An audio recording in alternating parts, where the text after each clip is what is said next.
இல்லைங்களா? சுவாமி இங்க இருக்கிறாரு. இந்த கட்டை விரல் தான் சுவாமி. இந்த மூன்றும் அறம் பொருள் இன்பம். வாழ்க்கையில் என்ன தேவை நமக்கு? அறம் பொருள் இன்பம். இந்த மூன்றுமே நம்ம என்ன பண்ண விடாது, சுவாமியை பார்க்கவே விடாது. ஆனா சுவாமிகிட்ட நம்ம பார்க்கணும். சுவாமியை நம்ம பார்த்துதானே ஆகணும். என்னைக்கா இருந்தாலும் இந்த உடல் என்னைக்கு தான் அழிஞ்சுதானே போகும். நிலைக்கு போகுதா? இந்த கோடி ரூபாய் பணத்தை வச்சு இதை ஸ்டே பண்ண முடியுமா? முடியாது. கோடி ரூபாய் இருந்தாலும் இந்த உடலாகப்பட்டது சுவாமிக்கு தான். எப்படி சுவாமி கொடுத்தாரோ அப்படியே அவர் எடுத்துக்குவார். கொண்டு வந்து சுவாமி தான் இந்த லோகத்துல ஒரு கணவன் மனைவி கிட்ட கொடுத்தாரு.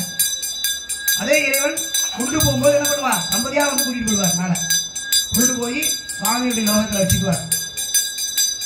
யாரெல்லாம் சுவாமி கூட்டிட்டு போவார் அப்படின்னா நல்ல ஜீவாத்மாக்களை கொண்டு போவார். இந்த அம்பாளுடைய கோவிலுக்கு என்ன பேர் சொல்றோம்? ஆலயம்னு கேள்விப்பட்டிருக்கீங்களா? ஆலயம்னா என்ன? எல்லா இடத்துலயும் ஆலயம் சொல்லு பார்க்கலாம். ஆலயம்னா என்ன? சாமி இருக்கிற இடம் ஆலயம். ஐயா சொல்லிட்டாரு. ஆனா நம்மளே என்ன ஆத்மா? நம்மளே என்ன ஆத்மா? ஜீவாத்மா. ஆவி மாட்டு கோயில் மாதிரி நம்மளும் ஒரு ஜீவராசிகள் தான்.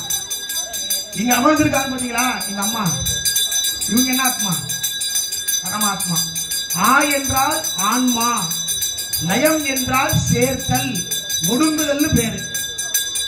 ஜீவாத்மாவும் பரமாத்மாவும் ஒன்று சேரக்கூடிய சந்திக்கக்கூடிய இடம் ஆலயம்.